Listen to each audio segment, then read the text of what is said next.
Hello everyone. We are starting a fresh chapter, residential status. Why do we need to learn this chapter, residential status? Whether a person has to pay tax in India or not is dependent on two factors. One is residential status and the other is type of income. तो अगर हमें ये जानना है कि एक person को India में टैक्स देना है कि नहीं, तो मुझे जानना पड़ेगा उसकी रेजिडेंशियल स्टेटस और उसकी टाइप ऑफ इनकम। तो ये जानने के लिए कि एक पर्सन को इंडिया में टैक्स देना है कि नहीं, हम लोग ये चैप्टर पढ़ रहे हैं। आइए पहले मैं आपको बताता हूं कि इस चैप्टर की कवरेज क्या है।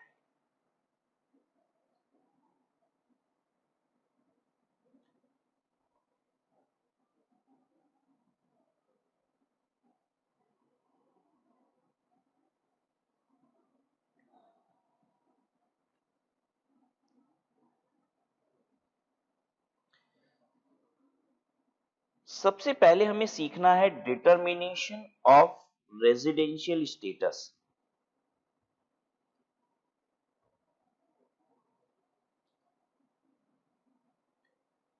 नंबर 2, उसके बाद हमें सीखना है टाइप ऑफ इनकम। और तीसरी चीज सीखनी है इंसिडेंस ऑफ टैक्स।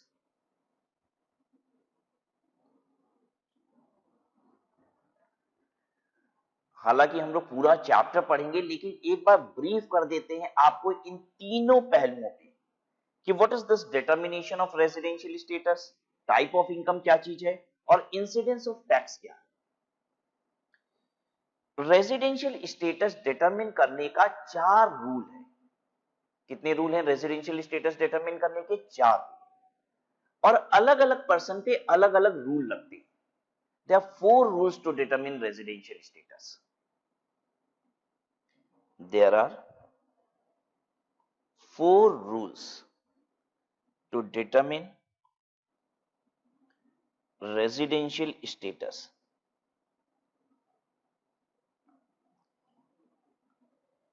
जो सबसे पहला रूल है वो एप्लीकेबल है इंडिविजुअल के लिए। दूसरा रूल किसके लिए है? दूसरा रूल है एचयूएफ के लिए। तीसरा कंपनी के लिए। और जो चौथा रूल है वो बाकी सभी पर्सन पे अप्लाई होता है। हम यहां पे लिख देते हैं ऑल अदर पर्सन। आप मुझे बताएंगे ऑल अदर पर्सन में कौन कौन आया फिर? एक रूल इंडिविजुअल के लिए, दूसरा रूल एचयूएफ के लिए, तीसरा रूल कंपनी के लिए। ठीक है, तो जो चौथा रूल है वो किसके लिए है? बाकी सभी पर्सन के लिए। फर्म आ गए यहां पे, एलएलपी हो गया, और बताइए एओपी, बीओआई, लोकल अथॉरिटी और आर्टिफिशियल जुडिशियल पर्सन, शॉर्ट में हम लिखते हैं एजेपी। इन सभी के लिए एक रूल। अब इस रूल में क्या बताया गया है, आप कितने दिन इंडिया में स्टे करते हो इस पे डिपेंडेंट होता है कि आप इंडिया के रेजिडेंट हो कि नहीं हो। ध्यान दीजिएगा, citizenship is all together a different thing. ठीक है, जब हम लोग अंदर घुसेंगे अभी तो आपको बताएंगे सिटीजनशिप वगैरह भी क्या होती है। लेकिन आप जानते हो भारत के नागरिक होना, क्या आप सब भारत के नागरिक हो? हाँ भाई, आप सब भारत के नागरिक हो। क्या आप citizen of India, citizen of India तो हो? क्या आप रेजिडेंट ऑफ इंडिया हो? तो रेजिडेंट ऑफ इंडिया आप तब कहलाते हो जब आप स्पेसिफाइड नंबर ऑफ डेज से ज्यादा इंडिया में रहते हो ड्यूरिंग द प्रीवियस ईयर। देखिए, मैं भारत का नागरिक हूं, लेकिन क्या मैं ऐसा हो सकता हूं कि रेजिडेंट नहीं हूं? हाँ, मैं एनआरआई हूं, नॉन रेजिडेंट इंडियन। सिटीजन तो इंडिया का हूं, लेकिन मैं हमेशा विदेश में रहता हूं, बाहर रहता हूं, तो पता है मैं क्या हूं? Non resident. रेजिडेंट होने के लिए आपको इंडिया में रहना होता है for a specified number of days. तो इंडिविजुअल एचयूएफ में क्या बताया गया मैं आपको बताऊं। इंडिविजुअल एचयूएफ में बताया गया है रूल जिससे पता चलता है कि एक बंदा रेजिडेंट है कि नॉन रेजिडेंट है। राइट। और फिर अगर वो रेजिडेंट होता है तो फर्दर डिटरमिन किया जाता है कि वो रेजिडेंट एंड ऑर्डिनरली रेजिडेंट है या resident but not ordinarily resident है। मैं रिपीट करता हूं अपनी बात। आरओआर मैंने किसको बोला? Resident and ordinarily resident. R NOR किसको बोला? Resident but not ordinarily resident. Resident and ordinarily resident का मतलब क्या है? अभी देखिए मैं लॉ नहीं पढ़ा रहा हूं तो बहुत ऊपर ऊपर से आपसे बात कर रहा हूं, ठीक है। रेजिडेंट एंड ऑर्डिनरली रेजिडेंट का मतलब है कि आप रेजिडेंट तो हो, आप प्रीवियस ईयर में, करंट प्रीवियस ईयर में रेजिडेंट तो हो और नॉर्मली आप रेजिडेंट रहते भी हो। ये मतलब है रेजिडेंट एंड ऑर्डिनरली रेजिडेंट का। मतलब आप रेजिडेंट हो और ऑर्डिनरली, ऑर्डिनरली मतलब नॉर्मली भी आप रेजिडेंट ही हो। Resident but not ordinarily resident का मतलब इस बार तो आप रेजिडेंट हो लेकिन नॉर्मली आप रेजिडेंट नहीं होते हो। तो resident but not ordinarily resident. अगर आप नॉन रेजिडेंट हो तो फर्दर क्लासिफिकेशन की आवश्यकता नहीं होती, आप नॉन रेजिडेंट हो। तो कैसे डिटरमिन होता है ये बात हमें बाद में करनी है। अभी हम आपको स्ट्रक्चर बता रहे हैं कि हमें पढ़ना क्या है। तो हम इंडिविजुअल एचयूएफ के लिए क्लासिफिकेशन पढ़ेंगे जिसमें पता चलेगा कि वो रेजिडेंट है कि नॉन रेजिडेंट। फिर अगर रेजिडेंट होगा तो फर्दर डिटरमिन कर लेंगे कि वो आरओआर है या आरएनओआर है, राइट। जो कंपनी का और बाकी लोगों के लिए रूल है ना, उसमें जो क्लासिफिकेशन है वो सिर्फ यही बताती है कि ये आर है या एनआर। इसमें फर्दर क्लासिफिकेशन आर की नहीं होती। If you are resident then further you will be classified as ROR and RNOR, no. In case of company and in case of all other person, the classification would be only out of it would be only two. And what are those two? You will either be resident or you will be called non-resident. That's all. No further classification is required if you are resident. But in case of individual and HUF, this would be further classified. I hope यहां तक बात आपको clear है। और ये सब कुछ किस पे डिपेंडेंट है? ये सब कुछ डिपेंडेंट है योर स्टेट, राइट। हालांकि कंपनी के लिए और बाकी पर्संस के लिए स्टे वर्ड तो हो नहीं सकता, वो इंडिविजुअल तो है नहीं कि इंडिया में रहेंगे, तो वहां पे कुछ और बातें कही गई हैं, ठीक है। Now coming to type of income.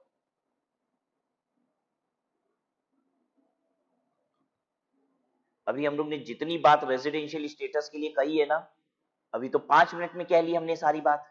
इस बात को समझने में पता है हमें कितना समय लगेगा? अप्रोक्सीमेटली आई फील 3 आवर्स, 3 घंटे, मे बी 4 आवर्स। इतना समय लगाएंगे इतनी बात को समझने में, ये जो मैंने 5 मिनट में आपको 4 रूल की बात कही है, ठीक है। अब हम आएंगे उसके बाद टाइप ऑफ इनकम पे। यहां पे भी मैं बहुत समराइज्ड मैनर में आपसे बात करूंगा। टाइप ऑफ इनकम में आप पढ़ेंगे कि 2 तरीके की इनकम होती है। One is Indian income and the other is foreign income.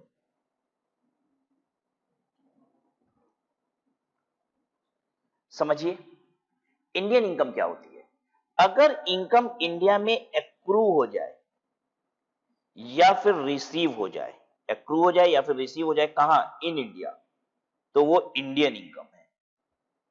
और अगर वो एक्रू और रिसीव दोनों में से कुछ भी नहीं हो रही है इंडिया में, तो वो फॉरेन इनकम है। रिपीट करूंगा अपनी बात, एक्रू या रिसीव कुछ भी इंडिया में हो गई तो वो इंडियन इनकम है, राइट। अच्छा, एक्रू का मतलब क्या होता है मैं आपको बहुत ध्यान से समझाऊं, बहुत अच्छे से समझिए, हालांकि डिटेल चर्चा बाद में होगी। एक्रू का मतलब क्या होता है? कहां इनकम एराइज हो रही है, और एराइज कहां मानी जाती है, समझाऊं मैं आपको। अगर आप कोई बिजनेस कर रहे हो तो जहां पे आपने डील कर ली कस्टमर के साथ, डील का मतलब समझते हैं, सौदा हो गया, दुकानदार और ग्राहक दोनों ने बात कर ली, सौदा डन कर लिया, तो उस जगह को कहा जाता है कि यहां पे इनकम एराइज। और अगर आपका काम परफॉर्मेंस रिलेटेड है, परफॉर्मेंस रिलेटेड मतलब जहां डील नहीं हो रही है, परफॉर्मेंस हो रही है, जैसे मैं जो काम कर रहा हूं, पता है ये क्या है? परफॉर्मेंस। एक सिंगर क्या करता है? परफॉर्मेंस। डांसर क्या करता है? परफॉर्मेंस। स्टेज आर्टिस्ट क्या कर रहा है? परफॉर्मेंस। जहां पे कुछ परफॉर्म करना है, तो जहां आप परफॉर्म करते हो, where you perform is the place of approval. अब एग्जांपल समझो। शाहरुख खान अमेरिका जाते हैं स्टेज शो करने। शाहरुख खान अमेरिका जाते हैं स्टेज शो करने। जल्दी से बताइए, इनकम अराइज कहां हुई? अमेरिका में, जहां पे उन्होंने स्टेज शो किया। इनकम पैदा कहां हुई? अमेरिका। ठीक है। अब वो वापस इंडिया आते हैं ना, तो उनको पेमेंट इंडिया में कराई जाती है। बताइए इनकम कौन सी है? Indian income. क्यों? क्योंकि पैदा तो हुई अमेरिका में, लेकिन मिली कहां? इंडिया में। या तो इनकम पैदा हो जाए इंडिया में, या तो मिल जाए इंडिया में, वो इंडियन इनकम कहलाती है। कुछ भी इंडिया में हो गया तो वो इंडियन इनकम है। आई बात समझ में? तो शाहरुख खान अगर अमेरिका जाके स्टेज शो करे और पैसा हिंदुस्तान में मिल जाए, तो ये इनकम कौन सी? Indian income. उल्टी बात करते हैं। विदेश का कोई हॉलीवुड स्टार इंडिया में आता है, स्टेज शो करता है। हॉलीवुड का स्टार इंडिया में आता है, स्टेज शो करता है। जल्दी बताइए इनकम अराइज कहां हुई? इंडिया में। पेमेंट उसे पता है कहां मिलती है? जब वो वापस अपने देश जाता है, तब वहां पे उसको पेमेंट मिलती है। कौन सी इनकम है ये? इंडियन इनकम, क्योंकि अराइज इंडिया में हो गई। आई बात समझ में? चलिए फिर से रिपीट करता हूं मैं बात। शाहरुख खान अमेरिका जाते हैं, वहां पे स्टेज शो करते हैं और वहीं पे उनको पैसा मिल जाता है। स्टेज शो किए और तुरंत जिसने ऑर्गेनाइज किया तो उसे कहते हैं पैसे गिनो। वहीं पे पैसे भी मिल जाते हैं उसको। ये इनकम कौन सी है? विदेश में स्टेज शो किया, यानी अराइज हुआ विदेश में। पैसा कहां मिला? वो भी विदेश में मिला। इनकम कौन सी हो गई? Foreign income. सबको समझ में आ रही है बात? चलिए अब आप मुझे बताएंगे, मैं आपसे क्वेश्चन करता हूं। मुझे एक दुबई की कंपनी ने लेक्चर देने के लिए दुबई बुलाया। एक दुबई की कंपनी ने मुझे लेक्चर देने के लिए दुबई बुलाया। मैंने दुबई में लेक्चर दिया, लेकिन पैसे मुझे वापस इंडिया आने पे मिले। एक्चुअली उस कंपनी की एक subsidiary company, associate company India में थी, उसने मुझे इंडिया में पेमेंट कर दी। जल्दी से बताइए मेरे पास जो इनकम आई वो कौन सी इनकम है? वो इंडियन इनकम है, क्योंकि पैसा कहां मिला? इंडिया में मिला। आई होप आप सभी जब मुझे देख रहे हैं ना, ठीक है, आपके आंसर्स मुझ तक पहुंच नहीं रहे हैं, लेकिन फिर भी आप अपने आंसर्स बोलेंगे, राइट, और चेक करेंगे कि आपने सही आंसर दिया कि नहीं। राइट, तो जब भी मैं आपसे क्वेश्चन करता हूं ना, तुरंत अपने आंसर लिख लिया करिए, ये देखने के लिए कि आप पार्टिसिपेट कर रहे हो और आपका पार्टिसिपेशन फ्रूटफुल है कि नहीं। So that was an Indian income. Wonderful. Business के केस में डील होती है इंपॉर्टेंट, थोड़ा सा समझाऊंगा। अच्छा, अभी आप कह रहे होगे सर मुझे तो पूरी बात समझ में आ रही है, लेकिन बात मैं बहुत थोड़ी बता रहा हूं अभी। जब डिटेल चर्चा होगी ना, तो उस समय और बेहतर आप इन चीजों को समझेंगे।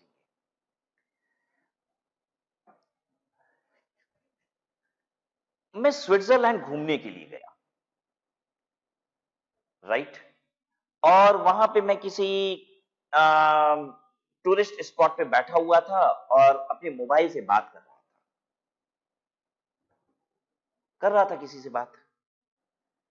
एक वहां पे और टूरिस्ट था जो कंटिन्यूअस मुझे घूर रहा था, कंटिन्यूअस देख रहा था।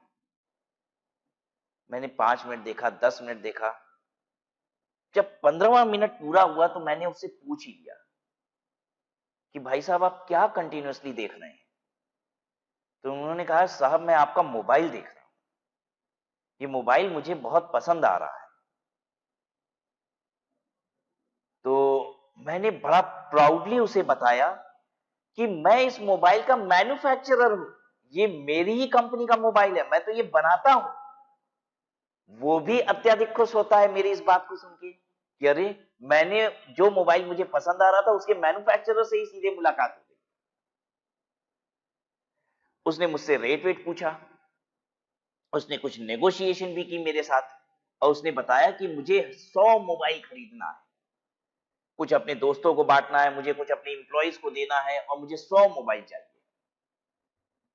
मैंने रेट दिया, सब कुछ फाइनल हो गया, हाथ वाथ मिला लिया हमने, डील क्लोज हो गई।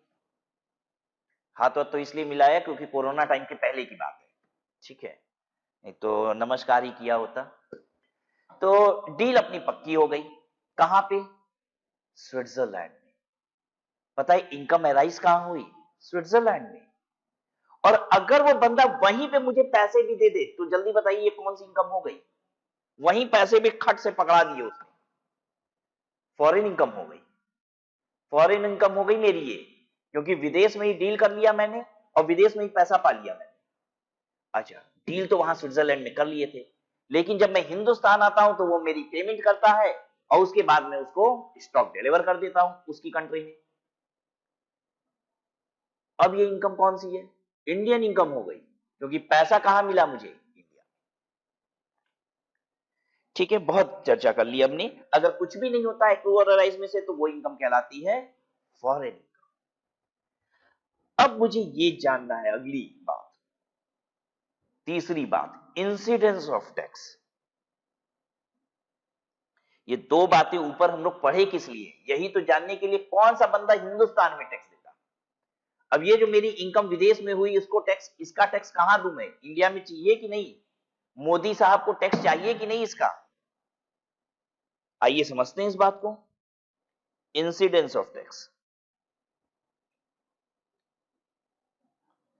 तो पर्सन दो प्रकार के, इनफैक्ट तीन प्रकार के हमने पढ़े। एक होता है रेजिडेंट, ठीक है, एंड ऑर्डिनरली रेजिडेंट। एक होता है resident but not ordinarily resident, और एक होता है नॉन रेजिडेंट। भाई रेजिडेंट की दो वैरायटी है ना, एक आरओआर और एक आरएनओआर। कहीं कहीं आरएनओआर और आरओआर नहीं होता, सिर्फ आर होता है, ठीक है, लेकिन कहीं कहीं तो होते हैं ना। और इनकम दो प्रकार की हमने सीख ली की होती है। इनकम होती है दो प्रकार की, एक होती है इंडियन इनकम और दूसरी होती है फॉरेन इनकम।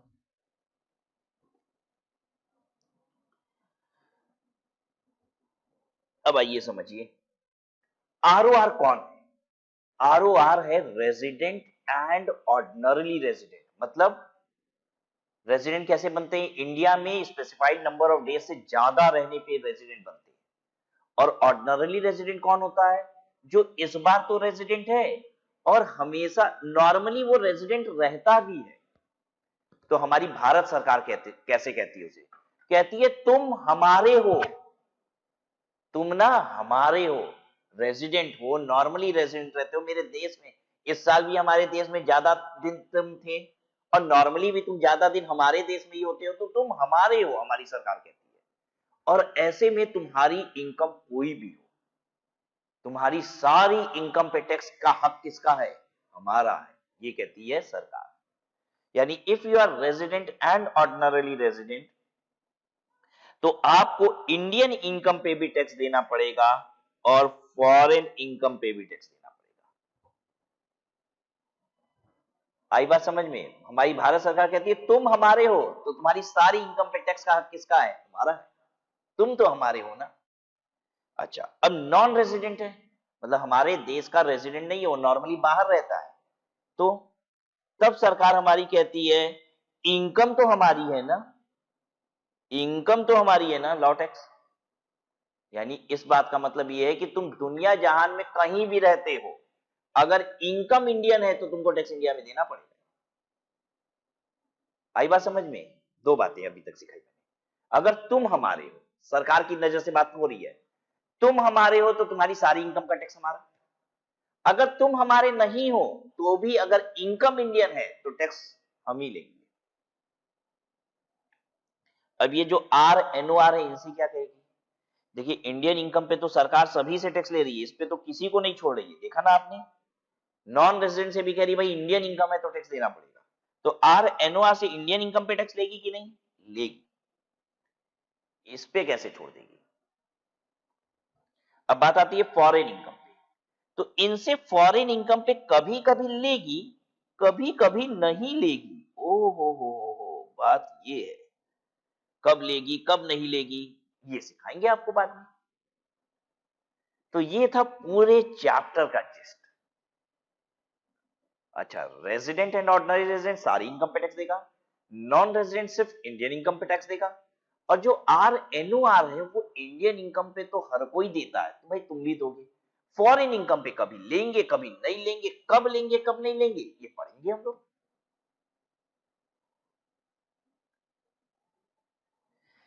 राइट, तो आइए शुरू करते हैं अपने चैप्टर को हम लोग। Different taxable entities, all taxable entities. All taxable entities का मतलब ऑल पर्संस की बात हो रही है।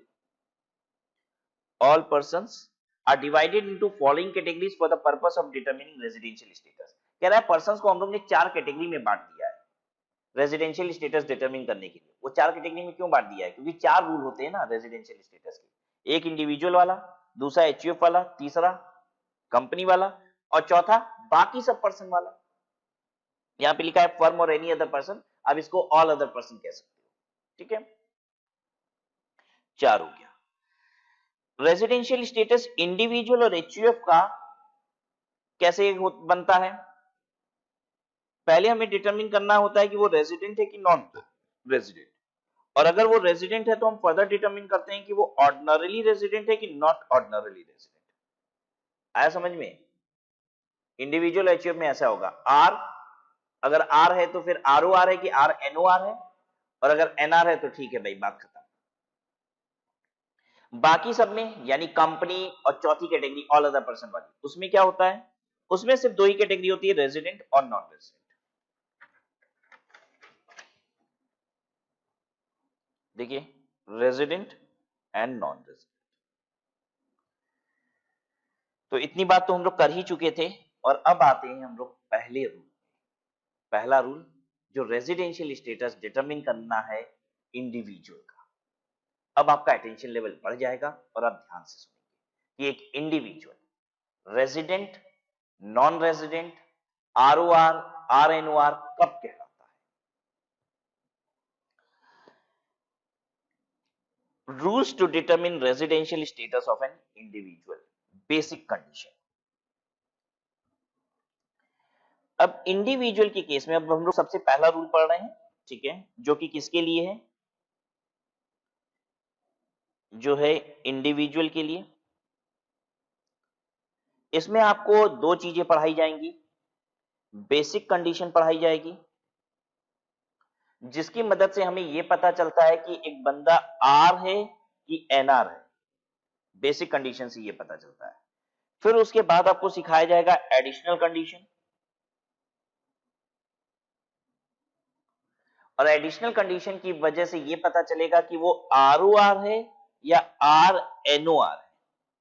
लेकिन एडिशनल कंडीशन की एप्लीकेबिलिटी कब है? एडिशनल कंडीशन चेक करने की आवश्यकता कब है? जब बेसिक कंडीशन में बंदा क्या निकला? R, तब आप आएंगे एडिशनल कंडीशन पे। अगर वो NR हो गया, नॉन रेजिडेंट है, तो बात ही खत्म। अगर वो नॉन रेजिडेंट है तो बात खत्म हो जाती है। ठीक है, तो basic conditions and additional condition. Basic conditions, conditions क्यों बोल रहे हैं? क्योंकि इसमें 2 कंडीशन। एडिशनल कंडीशन क्यों बोल रहे हैं? क्योंकि इसमें एक है बस। Are you getting my point? चलिए देखिए, basic condition to test when an individual is said to be resident in India. An individual is said to be resident in India in any previous year if he satisfies any one of the following basic condition. अगर वो नीचे दिए गए 2 condition में से A and B, 2 condition में से कोई एक कंडीशन भी सेटिस्फाई कर लेता है तो वो क्या कहलाएगा? रेजिडेंट। ठीक है, पहली condition, he is in India in the previous year for a period of 182 days or more. वो इंडिया में प्रीवियस ईयर में पता है कितने दिन था? 182 डेज और मोर। अगर वो 182 दिन या उससे ज्यादा इंडिया में था तो वो रेजिडेंट है। साल में कितने दिन होते हैं? 365 दिन। लीप ईयर में 366 दिन होते हैं। ठीक है, 365 दिन का आधा कितना होता है? 182.5। तो आप कह सकते हो लगभग लगभग अगर आधा साल इंडिया में कोई रह लेता है, ठीक है, मतलब 365 में से आधा अगर इंडिया में रह लिया तो वो क्या कहलाता है? रेजिडेंट कहलाता है। ठीक है, 182 डेज या उससे ज्यादा अगर आप इंडिया में हो तो आप रेजिडेंट कहलाओगे। बहुत ध्यान से इस बात को समझिएगा, क्या ऐसा हो सकता है कि मैं एक साल इंडिया में, इस साल इंडिया में मैं 200 दिन था, लेकिन अगले साल में इंडिया में सिर्फ 100 दिन था? पॉसिबल है? या उसके बाद वाले साल में इंडिया में सिर्फ 40 दिन था? तो क्या मेरा हर साल रेजिडेंशियल स्टेटस बदलता रहता है क्या? हाँ, एक इंसान का हर साल रेजिडेंशियल स्टेटस बदल सकता है, क्योंकि रेजिडेंशियल स्टेटस डिटरमिन होता है कि आप प्रीवियस ईयर में कितने दिन इंडिया में थे। तो ऐसा बिल्कुल पॉसिबल है कि एक साल में रेजिडेंट हूं, अगले साल नॉन रेजिडेंट बन गया, फिर उसके बाद रेजिडेंट इन इंडिया हूं, फिर उसके बाद नॉन रेजिडेंट इन इंडिया हूं। ऐसा बिल्कुल पॉसिबल है, क्योंकि आप इंडिया में कितने दिन रहे हो इस पे डिपेंडेंट होती है ये बात, तो राइट। तो he is in India in the previous year for a period of 182 days or more, या फिर दूसरी कंडीशन सेटिस्फाई कर लो। दूसरी कंडीशन कहती है he is in India for a period of 60 days or more during the previous year। Previous year में तो आप 60 दिन या उससे ज्यादा इंडिया में थे, एंड साथ ही साथ पुराने 4 सालों में 365 डेज और मोर during 4 years immediately preceding the previous year। Previous year से पुराने 4 सालों में आप 365 दिन भी थे, तो भी आप resident कहलाओगे।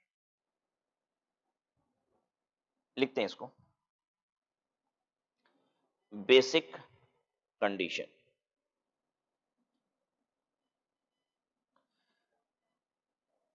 An individual is resident in India in previous year। in previous year, कौन से previous year पढ़ रहे हैं आप? 2021। An individual is resident in India in previous year 2021 if he satisfies any one condition। any one condition, कोई भी एक satisfy कर ले। A, stay in India in PY 2021, in PY 2021 greater equal to 182 days. वो हिंदुस्तान में कितने दिन रहा हो 2021 प्रीवियस ईयर में? 182 दिन या उससे ज्यादा। B, stay in India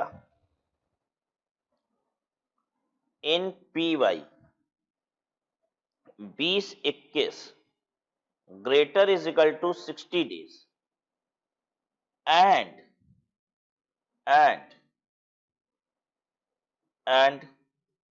preceding 4 PY, यानी कि कौन कौन सा हो जाएगा? PY 19-20, PY 18-19, PY 17-18, PY 16-17, इन सब का मिला के greater is equal to 365 days.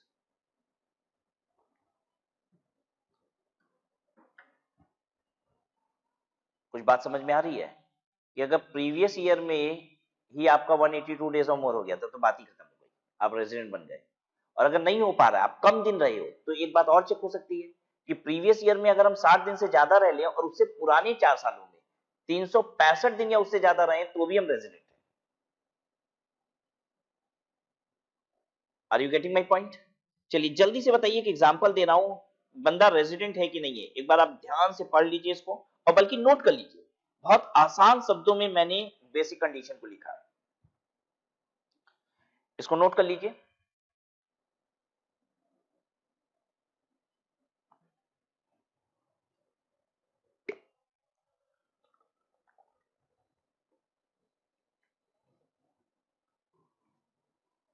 आइए अब एग्जाम्पल देखिए।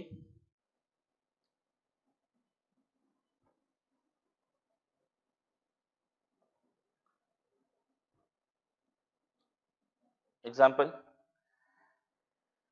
स्टे इन इंडिया कितना है इंडिविजुअल का हम बता रहे हैं। Stay in India previous year 20-21, previous year 19-20, previous year 18-19, previous year 17-18, previous year 16-17।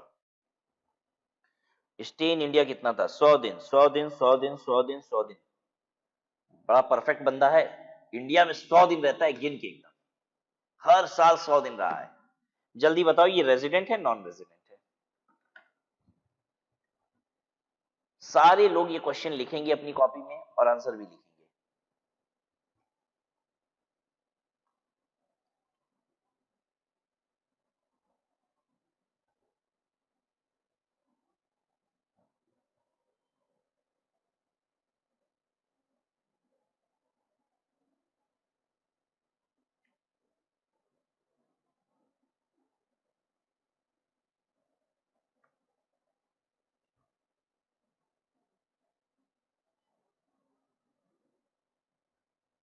अच्छा, जो भी बच्चे क्वेश्चन लिख लेते हैं और कभी कभी आंसर्स उनके सही आ जाते हैं, ठीक है, तो वो मैसेज मुझ तक पहुंचाया करिए।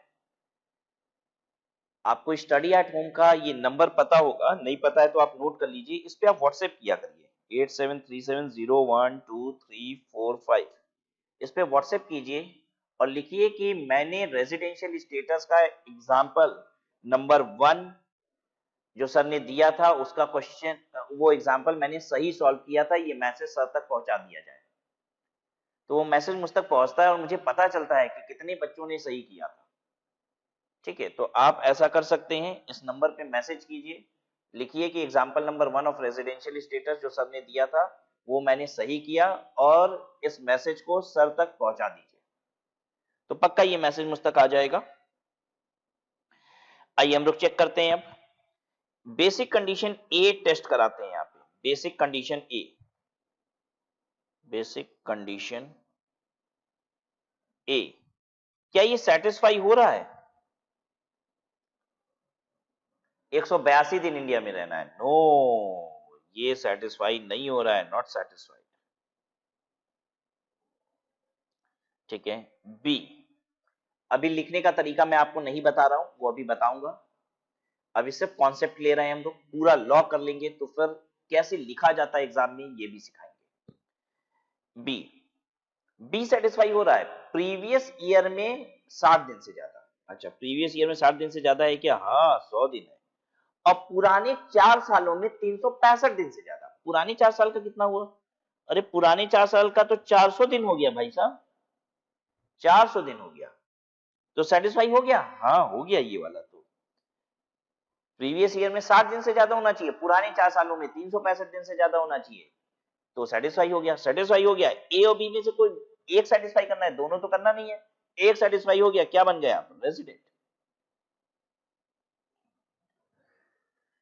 जिनका भी आंसर सही आया है वो अपने लिए तालियां बजा सकते हैं। पहला क्वेश्चन इस चैप्टर का आप कर रहे हैं और आपने सही किया है। तो the person is resident in India, right. अच्छा, क्वेश्चन को थोड़ा सा चेंज करूं क्या?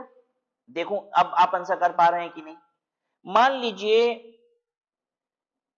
60 दिनों तक रहा था, सब में 60 दिन, हर साल 60 दिन रहा। अब बताइए,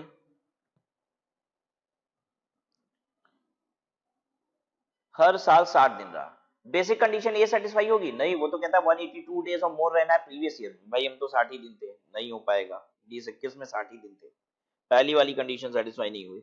बी सेटिस्फाई हो रही है, प्रीवियस ईयर में 60 दिन एंड है, ध्यान रखिएगा, साथ ही साथ पुराने 4 सालों में 365 दिन। नहीं भाई, ये कंडीशन सेटिस्फाई नहीं हो रही है, क्योंकि अगर प्रीवियस ईयर में 60 दिन है तो पुराने 4 साल का भी देखना होता है कि 365 दिन है कि नहीं है। तो पुराने 4 साल का कितना हो रहा है? 240 दिन ही हो रहा है, ये भी सेटिस्फाई नहीं हुआ। क्या बन गया बंदा? Non resident.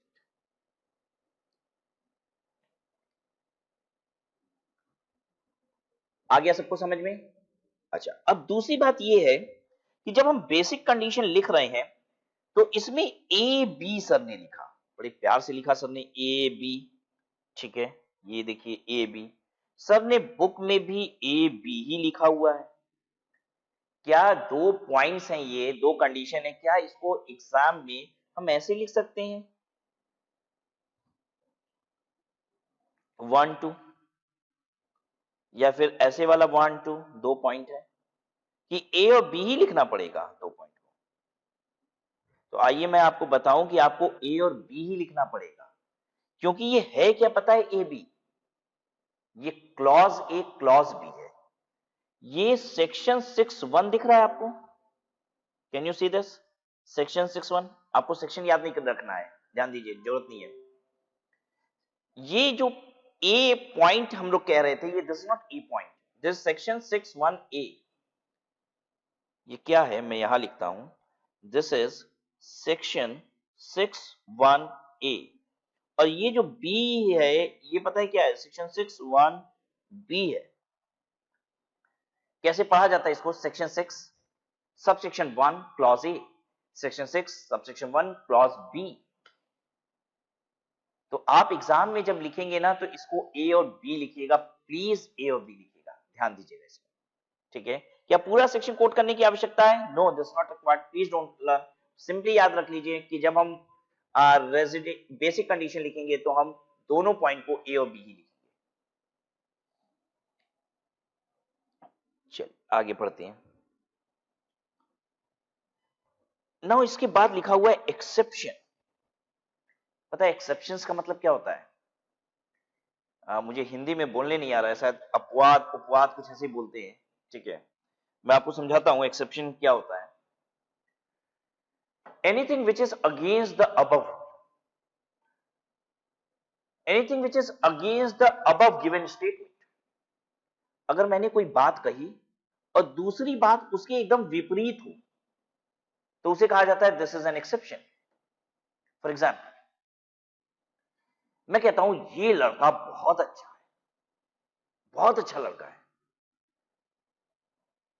लेकिन सिगरेट पीता है। अब पता है ये जो बात मैंने कही, सिगरेट पीता है, ये क्या है? क्या ये बात मेरी पुरानी वाली बात से कुछ अलग है, अगेंस्ट है? हाँ, अभी अभी सर ने बोला ये लड़का बहुत अच्छा है, फिर हम बोल रहे हैं कि लेकिन सिगरेट पीता है, तो ये जो सिगरेट पीता है is an exception to the above statement, ये एक्सेप्शन है। आगे बात समझ में सबको? अब जो बात हमने पढ़ी उसका एक एक्सेप्शन है। अभी तक इतनी मेहनत से हम लोग पढ़े कि भाई करंट ईयर में 182 दिन ले लो, प्रीवियस ईयर में 182 दिन ले लो, या फिर प्रीवियस ईयर में 60 दिन ले लो, उससे पुराने साल 4 साल में 365 दिन ले लो, तो आप रेजिडेंट कहलाओगे। कहता है ये बात नहीं मानी जाएगी, और कुछ और बताता हूं, ये बात नहीं मानी जाएगी, कुछ और बताता हूं, ठीक है? एक्सेप्शन है। तो एक्सेप्शन जब भी होता है ना, कुछ कंडीशन होती है, यहां पे ये एक्सेप्शन लगेगा, ठीक है? जैसे अब मैं एक बात कहता हूं, मैंने जनरल बात बताई, मेरी क्लास में सारे बच्चे बड़े इंटेलिजेंट हैं, तो ये एक नॉर्मल बात हो गई। लेकिन मोहन गधा है, तो बस Mohan is an exception, only Mohan is an exception, right?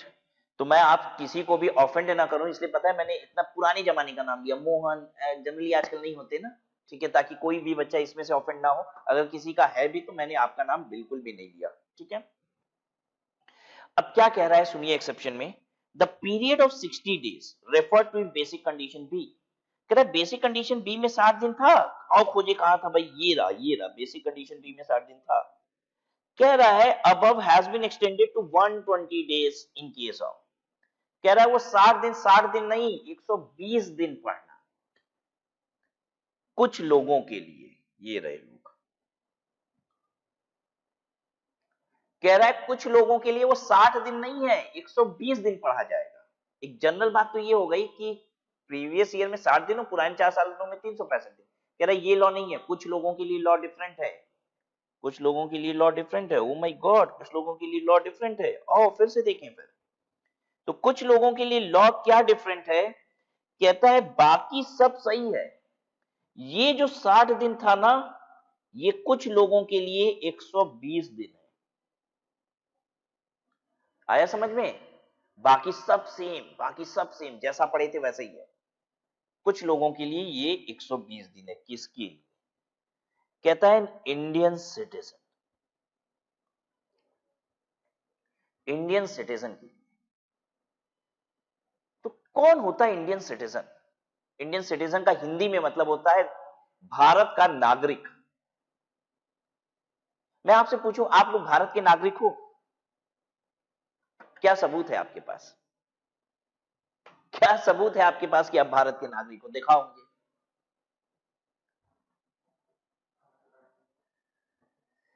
तो जनरली मुझे जो जवाब मिलता है, और इनफैक्ट इस समय जो हमारी स्टूडियो में रिकॉर्डिंग कर रहे हैं वो जनाब भी मुझसे यही कह रहे हैं कि सर मेरे पास आधार कार्ड है और इससे मैं जस्टिफाई करता हूं कि मैं देश का नागरिक हूं। तो मैं आप सबसे और इन जनाब से ये पूछूंगा कि मान लो तुम्हारा आधार कार्ड न बना होता तो यानी फिर तो देश के नागरिक नहीं थे। ये तो अच्छा हुआ, अच्छा हुआ जो आधार कार्ड बना था, तुम देश के नागरिक कहला पाए। नहीं बना होता तो नहीं कहलाते। नहीं भाई साहब, ऐसा तो नहीं है कि आधार कार्ड से ये पता चल जाता हो कि आप देश के नागरिक हो। तो फिर इसका मतलब ये है कि बाकी लोग जिसके पास आधार कार्ड नहीं है वो देश के नागरिक है कि नहीं है? फिर मेरा प्रश्न ये हो जाएगा अब आपसे, जिनके पास नहीं है वो बताइए फिर देश के नागरिक हैं कि नहीं है?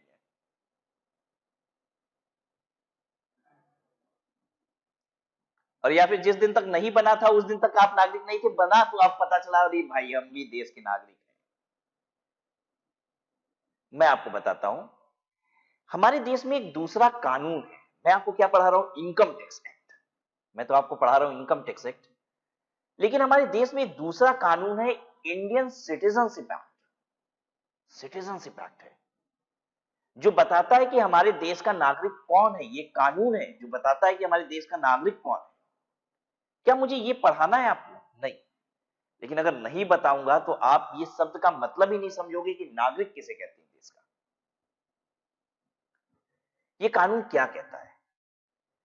कहता है कि अगर आप हिंदुस्तान में पैदा हुए हो, आप हिंदुस्तान में पैदा हुए हो और माता पिता में से कोई एक हिंदुस्तान का नागरिक है तो आप हिंदुस्तानी नागरिक हो गया। आप पैदा हुए हो कि नहीं इंडिया में, बस इतना बताओ। और माता पिता में से कोई एक हिंदुस्तान का नागरिक है, आप कहते हो हाँ, तो आप हिंदुस्तान के नागरिक हो। आ गई बात समझ में? तो क्या होना है? हिंदुस्तान में पैदा। अब एक एग्जांपल से बात करते हैं। दो नहीं, एक जोड़ा तो एक ही होता है। एक विदेशी जोड़ा, हस्बैंड वाइफ, हनीमून के लिए हिंदुस्तान आते हैं और हनीमून का गिफ्ट लेके हिंदुस्तान से जाते हैं। समझ गए कि नहीं मेरी बात को? समझे कि नहीं मैंने क्या बोला? ठीक है। तो वो जो बच्चा यहां हिंदुस्तान में हुआ है वो इंडियन सिटीजन है कि नहीं है? नहीं है। पता है क्यों? पैदा तो इंडिया में हुआ है लेकिन माता पिता में से कोई भी इंडियन सिटीजन नहीं है। आई होप पहली कंडीशन आपको पता चल गई। दूसरी कंडीशन क्या है मैं आपको लिख के बताऊं क्या? देखिए, पढ़ाई का मतलब ये है ना, मुझे हर चीज आनी चाहिए तब मजा है।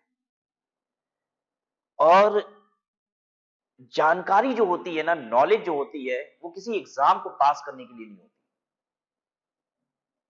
अगर जिंदगी को बेहतर ढंग से जीना है ना तो उसके लिए भी पढ़ाई बहुत जरूरी है। और मैं बहुत जगह ये बात आपको बता दूंगा कि शायद किसी प्रोफेशनल एग्जाम को पास करने के लिए ही पढ़ाई जरूरी है, नहीं। जिंदगी को बेहतर ढंग से जीने के लिए भी पढ़ाई बहुत जरूरी है।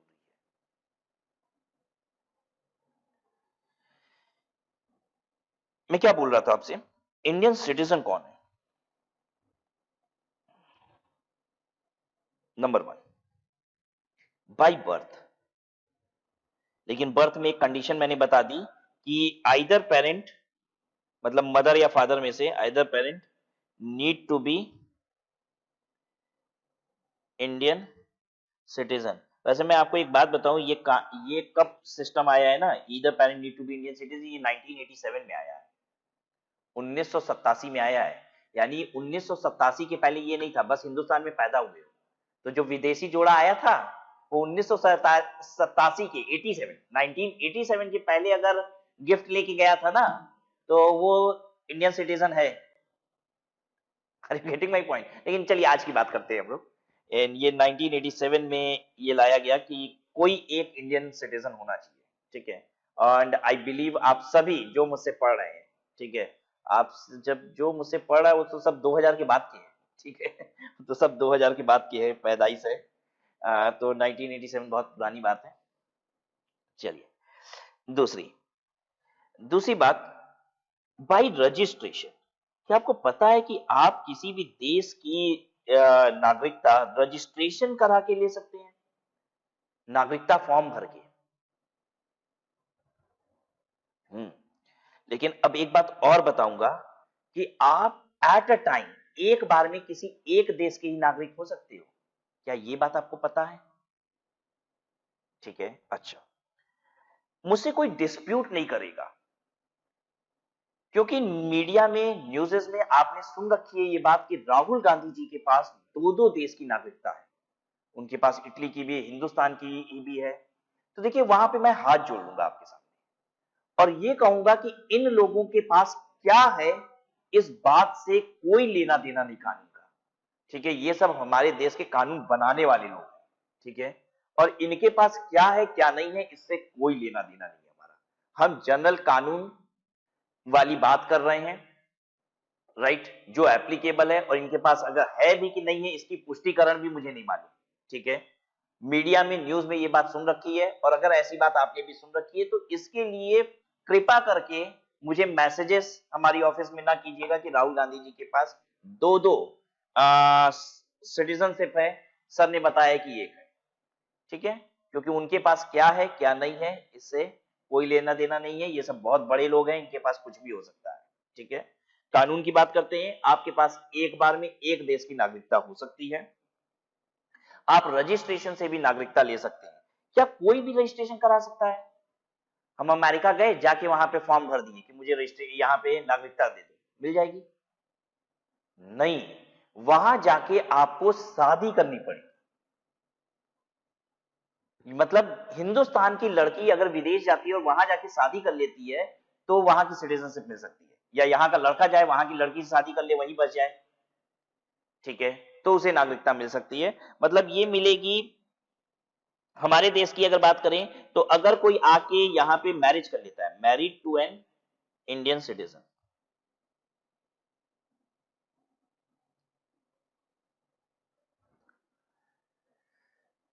मूवी वगैरह देखते हो, पिक्चर पिक्चर देखते हो तुम लोग? बहुत बार बहुत सारी पिक्चरों में बहुत बड़ी बड़ी थीम होती है, बहुत सारे कानून सिखा जाती है पिक्चर, लेकिन हम लोग तो बस रोमांस ही देखते रह जाते हैं। आपने वो मूवी देखी है आप लौट चली? पुरानी मूवी है, मुझे उम्मीद कम है कि मेरी ऑडियंस में किसी ने ये मूवी देखी होगी, या देखी भी होगी तो बहुत कम ने देखी होगी। Name of the movie is Aa Ab Laut चले।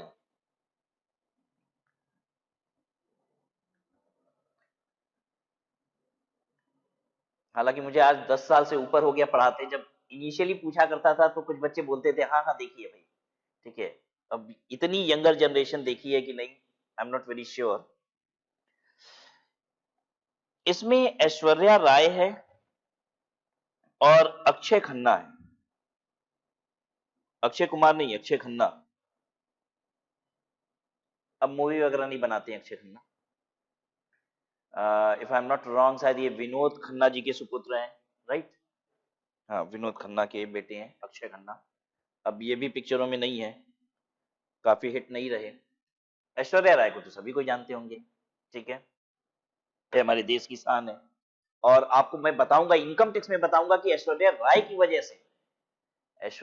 की वजह से आपको कुछ अलग इनकम टैक्स के कानून के बारे में बताऊंगा कि इनकम टैक्स में ऐसा हुआ था बिकॉज ऑफ ऐश्वर्या राय।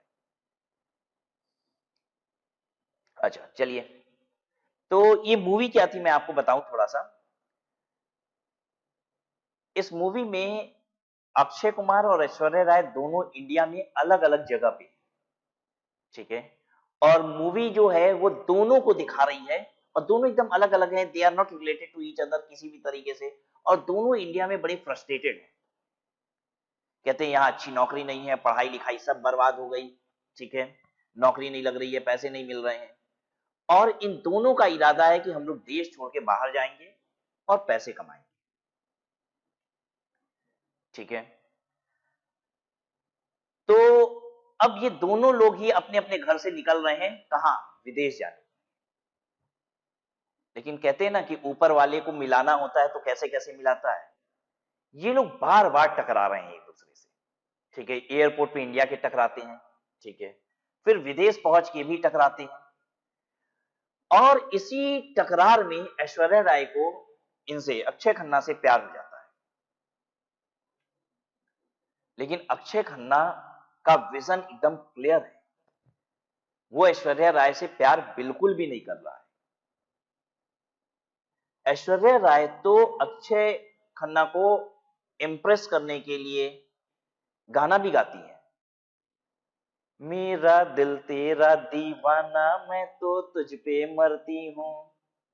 लेकिन अक्षय खन्ना पे कोई असर नहीं होता।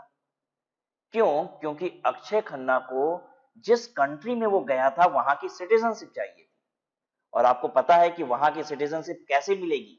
क्या वो ऐश्वर्या राय से शादी कर ले तो मिलेगी? नहीं, क्योंकि ये तो इंडियन सिटीजन है।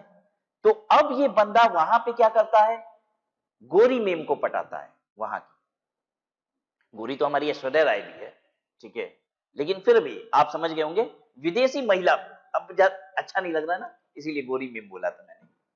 तो विदेशी महिला को वहां पे इंप्रेस करता है, पटाता है, क्योंकि उसे उससे शादी करनी है।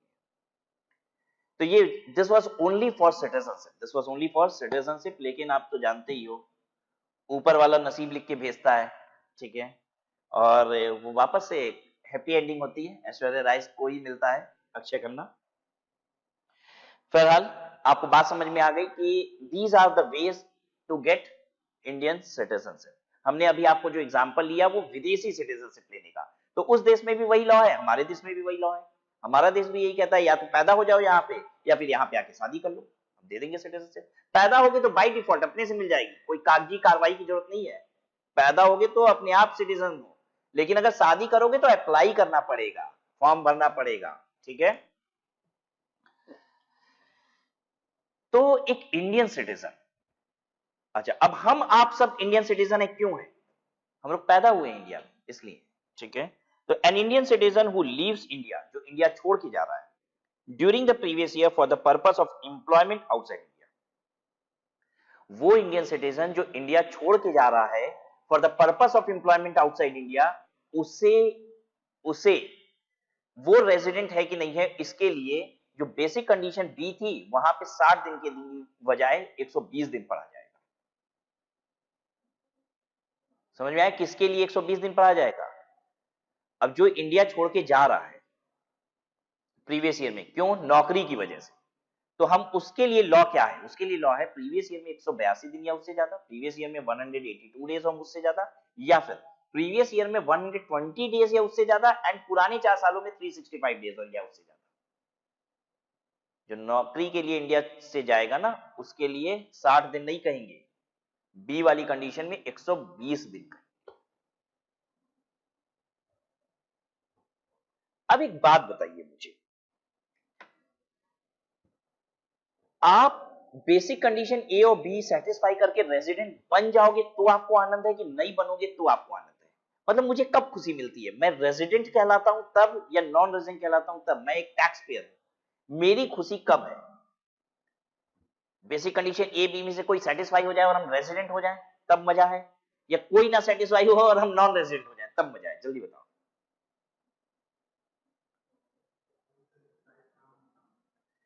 अगर दोनों में से कोई सेटिस्फाई ना हो तब मजा है, हम नॉन रेजिडेंट बन जाएंगे ना, तो सिर्फ इंडियन इनकम पे टैक्स देंगे। और अगर हम भारत सरकार के बन गए, तुम रेजिडेंट हो, आ जाओ, आ जाओ, तुम मेरे हो, तो दुनिया जहान में कहीं भी पैसा कमाएंगे, टैक्स यहां देंगे। तो नॉन रेजिडेंट बनने में मजा है। बहुत सारे लोग बहुत ध्यान से सुन रहे, सेटिस्फाई हो गया, आनंद आ गया, आनंद आ गया। अरे सेटिस्फाई नहीं होगा तो आनंद है। अब मैं आपसे जानना चाहता हूं कि सरकार ने, जो लोग नौकरी के लिए बाहर जा रहे हैं देश से, बहुत आराम से सोचिएगा तब समझ में आएगा, दिमाग लगता है, ठीक है। जो लोग नौकरी के लिए देश से बाहर जा रहे हैं, उनके लिए 60 दिन की बजाय 120 दिन कर दिया गया है। उनके लिए 60 दिन के बजाय 120 दिन कर दिया गया है बेसिक कंडीशन बी में। ये सरकार ने टैक्स पेयर के लिए के साथ अच्छा किया या बुरा किया? मतलब टैक्स पेयर को फायदा है कि घाटा है इससे? मान लो मैं ही नौकरी के लिए बाहर जा रहा हूं और मुझे सरकार बोल रही है तुम्हारा बेसिक कंडीशन बी 60 दिन नहीं 120 दिन माना जाएगा, तो मेरे लिए अच्छा हुआ बुरा हो गया?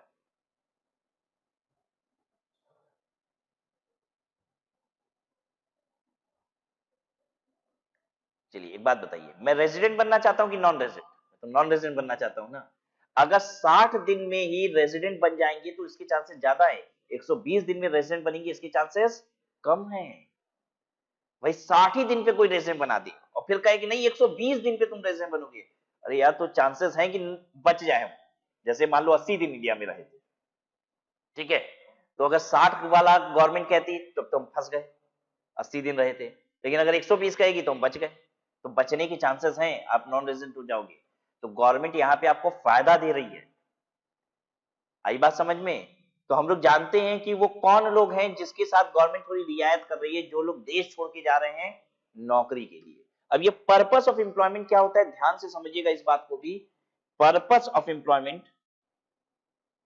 पर्पस ऑफ एम्प्लॉयमेंट का मतलब होता है एम्प्लॉयमेंट की वजह से, नौकरी की वजह से, नौकरी ढूंढने के लिए नहीं। ध्यान से सुनो, नौकरी की वजह से, इसका मतलब समझ में आया? नौकरी आपको पहले ही मिल चुकी है और आप देश छोड़ के जा रहे हो नौकरी को ज्वाइन करने के लिए, उसके लिए ये बेनिफिट है। वो लोग नहीं जो देश से त्रस्त आ चुके हैं, हम भैया विदेश जाएंगे वहां नौकरी करेंगे, वहां ढूंढेंगे नौकरी, उनके लिए बात नहीं कर रही है सरकार हमारी। आया समझ में? तो you have simply to go there and join the job. Interview, आपका सिलेक्शन सब कुछ हो चुका है, यहाँ इंडिया में बैठे बैठे हो चुका है, और आप सिर्फ जॉब ज्वाइन करने जा रहे हो, उनको ये फायदा दे रही है। और किसको फायदा दे रही है भाई सरकार हमारी?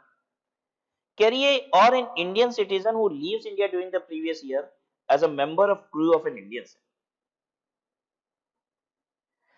कह रहा है वो भारत का नागरिक जो इंडिया छोड़ के जा रहा है, एक इंडियन शिप पे क्रू मेंबर है इसलिए। आपको तो पता ही है जो शिप्स वगैरह होती हैं, जो लोग जो माल वगैरह लेके जाती हैं दूसरे देश में, तो कभी कभी ये शिप्स 100 दिन, 150 दिन, 200 दिन के लिए जाती है, मालूम है कि नहीं? मतलब वहां डेस्टिनेशन तक पहुंचते और आगे तक 200 दिन हो जाएगा। और आप क्रू मेंबर हो, क्रू मेंबर का मतलब, क्रू मेंबर तो सारे लोग होते हैं, मतलब शिप चलाने वाले से लेके शिप पे झाड़ू पोछा भी कर रहा है ना, सारे के सारे क्रू मेंबर कहलाते हैं, राइट? कोई भी मतलब जो भी काम कर रहा है शिप पे, वो crew member of the ship है।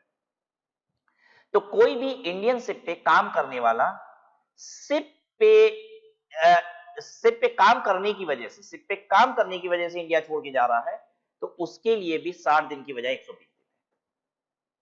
आगे बात समझ में? तो गवर्नमेंट ने 120 दिन उनके लिए किया है जो काम की वजह से बाहर जा रहे हैं देश से, ठीक है, जो काम की वजह से बाहर जा रहे हैं देश से। एक तो वो जिनको नौकरी बाहर मिल गई है, एक दूसरे वो जो लोग जहाज पे काम करते हैं और जहाज के साथ जा रहे हैं, ठीक है, पानी वाला जहाज, याद रखिएगा। और कौन है फिर कहता है इंडियन सिटीजन या फिर person of Indian origin, person of Indian origin who comes on a visit to India during the previous year। कह रहा है पिछले साल, ये जो 60 दिन वाली बात थी बेसिक कंडीशन बी में, इसको 120 दिन माना जाएगा। किसके लिए? इंडियन सिटीजन या फिर पर्सन ऑफ इंडियन ओरिजिन जो इंडिया आता है प्रीवियस ईयर में, who comes on a visit to India, India घूमने आता है। कौन? इंडियन सिटीजन जो हमारे देश का नागरिक है, या फिर पर्सन ऑफ इंडियन ओरिजिन। पता है पर्सन ऑफ इंडियन ओरिजिन किसे कहते हैं? पर्सन ऑफ इंडियन ओरिजिन उसे कहते हैं जिसकी जड़ें हिंदुस्तान से। मतलब समझाऊं?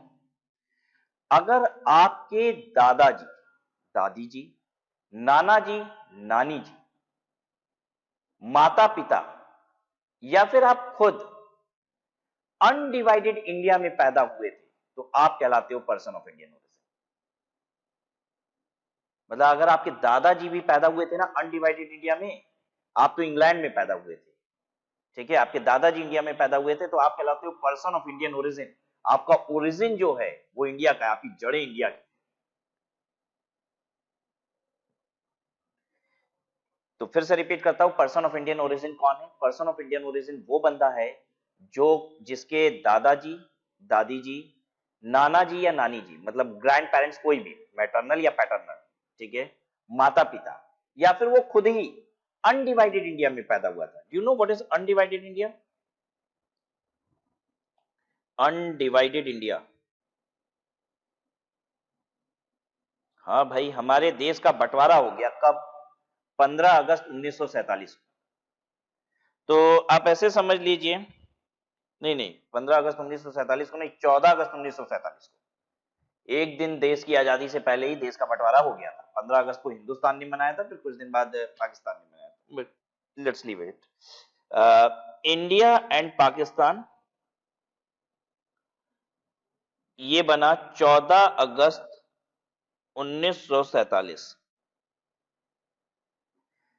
इस दिन के पहले तक हमारा देश था अनडिवाइडेड इंडिया, तो आपको ये डेट याद रखनी पड़ेगी। 14 अगस्त 1947 के पहले आप खुद, आपके माता पिता, दादा दादी, नाना नानी, कोई भी पैदा हुआ था इंडिया में, मतलब उस समय तो पाकिस्तान भी इंडिया था ना, तो अगर लाहौर में पैदा हुआ था तो भी क्या कहलाओगे आप? Person of Indian origin. अच्छा, क्या आपको पता है कि इस दिन आज जो बांग्लादेश है वो भी इंडिया का हिस्सा था? तो मतलब आप ऐसे कह सकते हैं, मैं आपको बताऊं what is undivided India. Till 13/8/1947 ये अनडिवाइडेड इंडिया क्या था? ये अनडिवाइडेड इंडिया था आज का इंडिया, आज का इंडिया, आज का पाकिस्तान और आज का बांग्लादेश।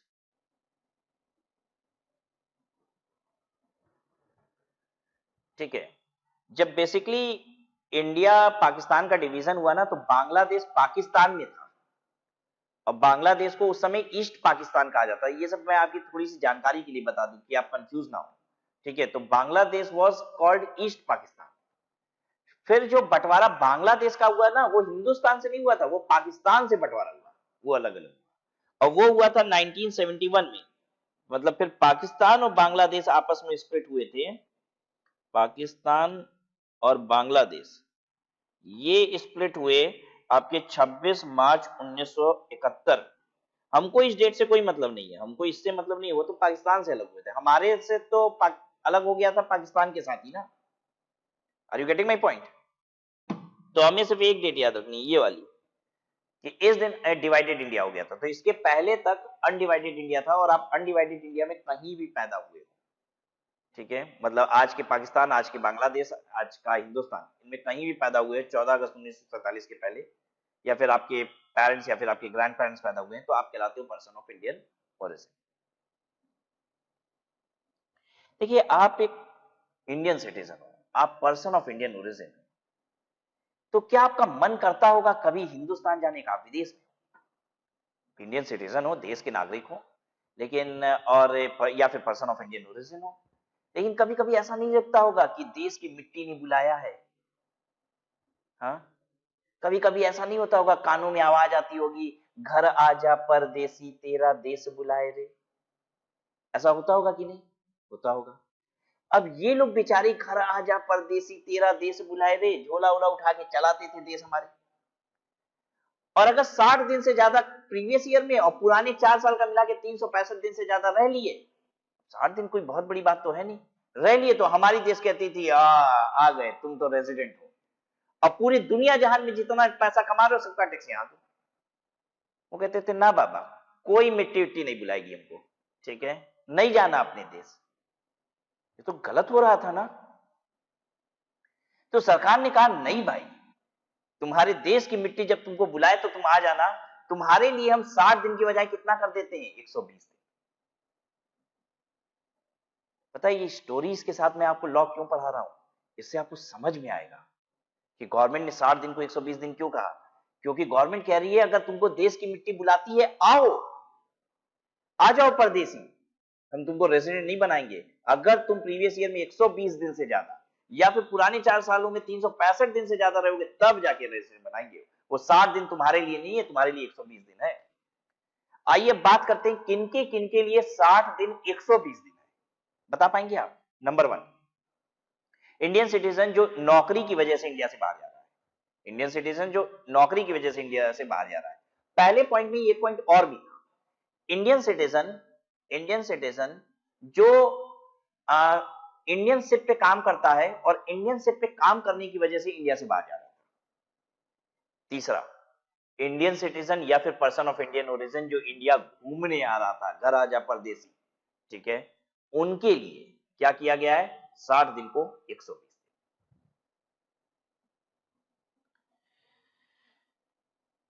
आइए, अभी खत्म नहीं हुआ कर, अभी तो देखिए कितने पापड़ बेलने हैं। पहला रूल पढ़ रहे हैं, मैंने आपको बताया 4 रूल पढ़ना है, फिर 2 तरीके की इनकम पढ़नी है, फिर इंसिडेंस ऑफ टैक्स पढ़ना है। भगवान, अभी पहला रूल चल रहा है और वो भी पहले रूल का बेसिक कंडीशन चल रहा है, अभी तो एडिशनल करना है। मालूम है ना, बेसिक से तो क्या पता चलता है? बस रेजिडेंट या नॉन रेजिडेंट। अगर रेजिडेंट है तो आगे मेहनत करनी है, एडिशनल कंडीशन भी देखना है। अभी वो तो दूर की बात है, अभी तो बेसिक में ही हम घुसे हुए हैं। कब 60 होगा, कब 120 होगा, आइए देखिए। However, the period of 60 days referred to in basic condition B above has been extended to 182 days. Oh my God! एक और नई कहानी कह रहा है, ये 60 दिन नहीं मानेंगे हम इसको 182 दिन मानेंगे। ये भगवान, सरकार को चैन नहीं है क्या? जान लेगी मासूम बच्चों की। कानून तो दुनिया का बना देती है, लेकिन पढ़ना ही मासूम बच्चों को पड़ता है। पहले कहा गया 60 दिन होगा, फिर कहा गया नहीं भाई सुनो, कुछ लोग हैं जिनके लिए 120 दिन होगा। फिर कह रही है सुनो, अभी बात खत्म नहीं हुई है, कुछ लोगों के लिए 182 दिन होगा। Oh my God!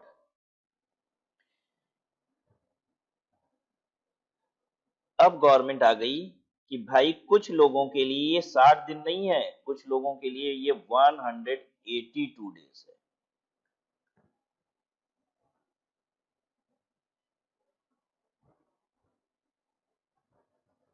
किसके लिए 120 दिन था याद है ना? 3 लोग हैं, पॉइंट 2 थे लेकिन लोग 3 हैं। ठीक है, पहले पॉइंट में 2 लोगों की बात कर लिया था, इंडियन सिटीजन जो नौकरी के लिए जा रहे हैं, इंडियन सिटीजन जो शिप पे काम करते हैं और शिप पे जा रहे हैं। ठीक है, और दूसरा पॉइंट था कि इंडियन सिटीजन या पर्सन ऑफ इंडियन ओरिजिन जो इंडिया घूमने आ रहे हैं। 182 दिन किसके लिए है? 182 दिन किसके लिए है? वो इंडियन सिटीजन के लिए, वो सिटीजन ऑफ इंडिया के लिए। In the first year when they become non-resident on leaving India as a member of crew of the ship or for the purpose of employment outside India. अच्छा, जो ship पे काम करते हैं या फिर एम्प्लॉयमेंट की वजह से इंडिया से बाहर जा रहे हैं पहली बार। ओहो, अगर कोई पहली बार नौकरी की वजह से देश से बाहर जा रहा है, इंडियन सिटीजन, या फिर शिप की वजह से, शिप पे काम करता है इस वजह से इंडिया से बाहर जा रहा है, पहली बार जा रहा है, इन वजहों से पहली बार जा रहा है। कभी घूमने फिरने के लिए कभी गया था 2-4 दिन के लिए स्विट्जरलैंड, तो उसकी बात नहीं कर रहा है। कह रहा है अगर नौकरी की वजह से पहली बार, शिप पे काम करने की वजह से पहली बार तुम इंडिया से बाहर जा रहे हो, तो तुम्हारा 120 दिन भी नहीं, 60 दिन नहीं, 120 दिन नहीं, 182 डेज मान लेंगे। बताइए और अच्छी बात हुई कि नहीं? ये और अच्छी बात हो गई। और ज्यादा दिन अगर आप इंडिया में रहो तभी रेजिडेंट कहेंगे, नहीं तो नहीं, तुमको छोड़ देंगे, चंगुल से निकाल देंगे। मैं आपको एक बात बताता हूं, ये जो बेसिक कंडीशन ए और बी है ना, ये 2 कंडीशन नहीं है, ये 2 जाल है। ये सरकार का 2 जाल है। सरकार आपको उस जाल में फांस के रेजिडेंट बनाती है, जैसे मछुआरा मछली को फांसता है। पहले सरकार एक जाल फेंकती है, कहती है 182 दिन हो, तुम कहते हो हाँ, कप से खींच लेती है तुमको, कहती है रेजिडेंट बन गए। कुछ लोग बच जाते हैं लेकिन उसमें कि भाई ये 182 डेज नहीं रहे थे। गवर्नमेंट दूसरा जाल फेंकती है, कहती है 60 दिन थे और पुराने 4 सालों में 365, आओ तुम भी फंस गए। एक बात बताइए, सरकार आपके ऊपर एक जाल फेंके तो मजा है, 2 जाल फेंके तो मजा है? मजा तो भाई जाल फेंकने में है ही नहीं, फंसेंगे। लेकिन फिर भी दोनों में से बेहतर क्या है आपके लिए? एक जाल फेंकवाना चाहोगे अपने ऊपर, 2-2 जाल फेंकवाना चाहोगे? एक ही जाल फेंको भाई। जैसे ही गवर्नमेंट ने कहा कि हम पहले साल 182 दिन बना देंगे 60 दिन को भी, तो जरा सोचिए, बेसिक कंडीशन ए भी तो यही कहता था 182 दिन रहना है, और बेसिक कंडीशन बी में भी 60 दिन को हम 182 दिन बना दिए, तो पता है इसका मतलब क्या हो गया? बेसिक कंडीशन बी की कोई मतलब ही नहीं है। अब एक ही कंडीशन हो गई, आप 182 दिन रहोगे तो ही आप रेजिडेंट हो, क्योंकि बेसिक कंडीशन ए हो गया आपको 182 दिन रहना है, बेसिक कंडीशन बी हो गया आपको 182 दिन रहना है, और पुराने 4 सालों में 365 दिन रहना है। अरे पुराने 4 सालों में कितना रहे अब इससे कोई मतलब ही नहीं, क्योंकि अगर 182 दिन रह गए तो बेसिक कंडीशन ये सेटिस्फाई हो गया और हम रेजिडेंट बन चुके हैं। आ रही है बात समझ में? यानी सरकार ये कहती है, साहब जो लोग पहली बार इंडिया से बाहर जाएंगे ना नौकरी के लिए, नौकरी की वजह से या फिर सिर्फ पे, तो उनके ऊपर हम एक ही जाल फेंकेंगे, 182 दिन में फंसे तो फंसे, नहीं तो बचे। ठीक है, लेकिन पहले साल, अगले साल फिर दोबारा वो जाता है, तब कह रही है गवर्नमेंट 120 दिन मानेंगे। अच्छा, ये किसके लिए है? ये सिर्फ पहली वाली कंडीशन के लिए है, जो एक्सेप्शन का पहला वाला था, सिर्फ उसके लिए है, जो बाहर जाने की बात हो रही थी। ये जो देश में आने वाली बात है ना, पॉइंट नंबर 2 एक्सेप्शन का, इसके लिए ये 182 दिन नहीं है, वो तो जाने वाले के लिए है। ठीक है, एक हम लोग और बात किए थे ना कि 120 दिन माना जाएगा आने वाले के लिए, तो उसके लिए तो कभी भी 182 डेज नहीं है, उसके लिए 120 दिन।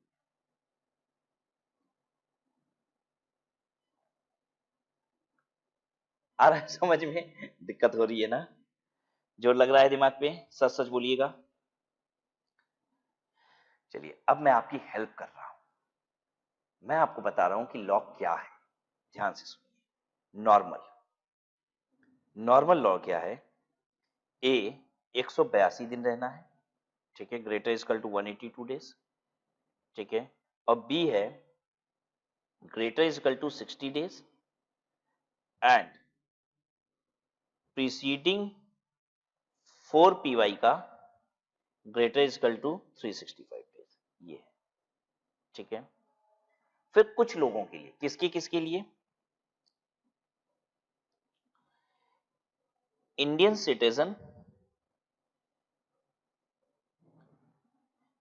सिटीजन अगर जॉब की वजह से इंडिया से बाहर जाता है, या फिर शिप का क्रू मेंबर है इस वजह से इंडिया जाता है, ठीक है। तो अब इसके लिए लॉ क्या बन गया? जॉब की वजह से या फिर शिप की वजह से जाता है, फर्स्ट टाइम जाता है, तो लॉ क्या बन गया? ए ग्रेटर इक्वल टू 182 डेज, बस, दूसरी कंडीशन है ही नहीं, एक ही कंडीशन सेटिस्फाई करनी है, बीसी कंडीशन नहीं है, क्योंकि बी में भी तो 182 दिन ही हो जा रहा है ना 60 दिन की जगह। समझ में आ रही है बात कि बी में भी तो 60 दिन हो जा रहा है, ठीक है। फिर अगर इंडियन सिटीजन है, जॉब की वजह से या फिर शिप का क्रू मेंबर है इस वजह से बाहर जा रहा है, सब्सिक्वेंट टाइम, मतलब पहली बार नहीं, उसके बाद दूसरी तीसरी चौथी बार, तब क्या होगा? तब ए होगा ग्रेटर इक्वल टू 182 डेज और बी होगा greater is equal to 120 days and preceding 4 P का ग्रेटर इक्वल टू 365 डेज, तब ये 120 डेज हो जाता है। और इंडियन सिटीजन या फिर पर्सन ऑफ इंडियन ओरिजिन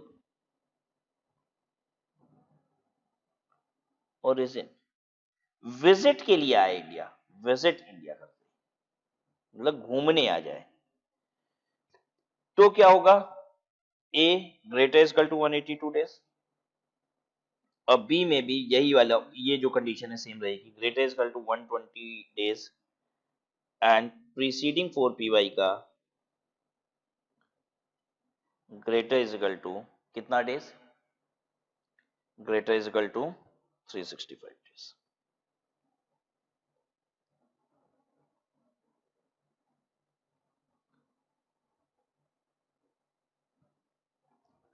बताइए, क्लियर है आप सबको यहां तक? तो राइट, आज की क्लास हम लोग यहीं पे समाप्त करेंगे। मैं चाहूंगा पहले आप जल्दी से और आराम से, दोनों तो एक साथ हो नहीं सकता, तो एक काम करिए, आराम से ही इसको पूरा नोट कर लीजिए। ठीक है, देखिए 4 तरीके की लॉ की बात हो गई है। मैं एक काम करता हूं, चारों को 4 अलग-अलग बॉक्सेस में डाल देता हूं। ओहो, ये कितना गंदा बॉक्स है।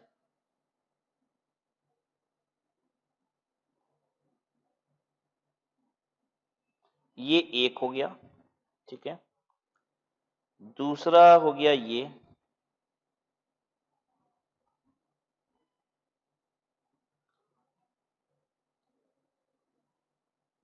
ठीक है।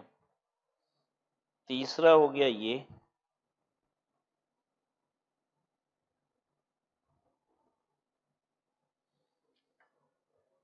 और चौथा हो गया ये।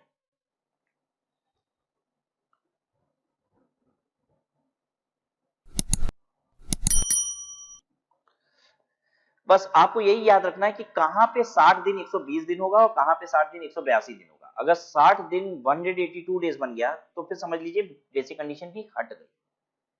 ठीक है, ऐसे भी कह सकता था इनकम टैक्स बेसिक कंडीशन भी नहीं रहेगी, लेकिन नहीं बोल रहा है, कह रहा है बेसिक कंडीशन बी में भी 182 डेज हो जाएगा। ठीक है, इज्जत होके चली जाएगी ना इनकम टैक्स एक्ट की। इनकम टैक्स एक्ट जाना जाता है कि हिंदुस्तान का सबसे कठिन कानून है। ठीक है, तो थोड़ी सी आसान भाषा में बात कर लेगा तो इज्जत कम नहीं हो जाएगी, फिर कठिन कैसे कहलाएगा। तो इसलिए ऐसे ऐसे पैतरे अपनाता है इनकम टैक्स, राइट। चलिए, विल स्टॉप हियर और नेक्स्ट क्लास में मिलते हैं। तो आपसे अभी और बात करेंगे, अभी इसमें ही अभी मुझे बहुत बात करनी है, पर्पस ऑफ एम्प्लॉयमेंट को और एक्सप्लेन करना है, डेज कैसे काउंट होते हैं इसको एक्सप्लेन करना है। तो we have to lot learn so many more things just for these laws only. Okay, bye bye, see you in the next class.